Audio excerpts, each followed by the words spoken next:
आता हे जे दोन गट आहेत त्यांचा हिंदू राष्ट्रवादाला विरोध असतो किंवा राष्ट्रवादाला विरोध असं मला वाटल्यास तो विरोध लेखणीच्याद्वारे किंवा क्वचित वाणीच्याद्वारे ते कसं काय करतात.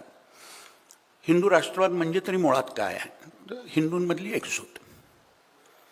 आता या एकजुटीचा एक मोठा आधार असा आहे की फार प्रदीर्घ काळ इस्लामी राजवटींमध्ये हिंदूंवर जे अत्याचार झाले त्यामुळे हिंदू समदुःखी आहेत.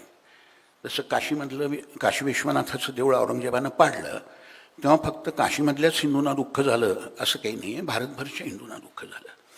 तेव्हा हे समदुःखी हिंदू असल्यामुळे त्यांच्यामध्ये एकजूट निर्माण व्हायला तो एक आधार तयार होतो. आणि म्हणून हा जो गट आहे मार्क्सवादी आणि जिहादी, ते असे काही अत्याचार हिंदूंवर झालेच नाहीत अशी इतिहासाची मांडणी करतात. म्हणजे देवळं पाडणं असेल, स्त्रियांवरचे अत्याचार असतील, बायका मुलांना गुलाम म्हणून विकलं जाणं असेल, कत्तली असेल, ते म्हणतात की यातला कुठलाच असा काही अत्याचार झालेला नाही आणि कदाचित झाला असलाच तरी त्याला धर्म कारणीभूत नव्हता अशी त्यांची मांडणी असते. दुसरा एक प्रयत्न ते करतात की हिंदू समाजामध्ये एकजूट निर्माण होऊ नये म्हणून प्रयत्न करणं, म्हणजे विघटन कसं जास्तीत जास्त होईल ते पाहणं. आणि त्याच्याकरता हिंदू समाजात स्वाभाविक भंग रेषा, इंग्लिशमध्ये ज्याला म्हणतात फॉल्ट लाईन्स आहेत, ज्या विविध जातींमुळे आहेत आणि प्रांत भाषा यांच्यामुळे सुद्धा आहेत. आणि त्याकरता त्यांना फारसं काही करायला लागत नाही, हिंदूच त्यांना त्या बाबतीत पुरेशी मदत करतात. हा एक प्रमुख गट आहे. दुसरा जो गट आहे तो यातनंच निर्माण होणार आहे.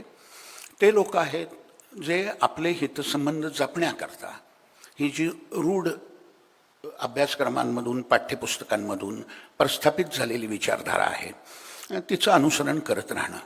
कारण ते न केलं तर आपल्याला प्राध्यापक म्हणून नोकरी मिळणार नाही, आपल्याला बढती मिळणार नाही, आपल्याला लाखो रुपयांच्या फेलोशिप स्कॉलरशिप्स मिळणार नाहीत, आपल्याला देशात परदेशात निरनिराळ्या कॉन्फरन्सेसना बोलावणार नाहीत.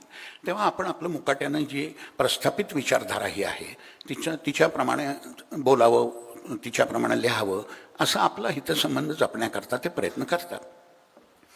तिसरा जो गट आहे तो पाठ्यपुस्तकांपलीकडे काही वाचत नाही आणि त्यामुळं तो निरागस म्हणा, भाबडे म्हणा, भोळे म्हणा अशा वर्गात मोडतो. काही लोक त्यांना मूर्ख म्हणणं पसंत करतात, पण मी भाबडे म्हणणं पसंत करतो.